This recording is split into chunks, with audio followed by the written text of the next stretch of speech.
Nel villaggio di Sveti Peter, San Pietro, nel comune di Pirano nella regione del litorale sloveno, una consistente esposizione di oggetti della vita contadina, artigiana, militare e domestica e di curiosità varie.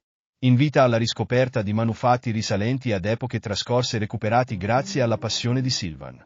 Il museo è allestito nello spazio al piano terra della sua casa. Vecchie radio a valvole, telefoni di aspetto e dimensioni diverse, centralini telefonici, orologi di ogni tipo. Da parete, da polso, da taschino, macchine per scrivere, grammofoni a manovella, tester, amperometri e voltmetri analogici, divise militari, bandiere, fotografie di personaggi storici e di luoghi antichi, medaglie, portachiavi e ciondoli a centinaia. C'è da perdersi dietro ogni oggetto e alla sua storia.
Pirano.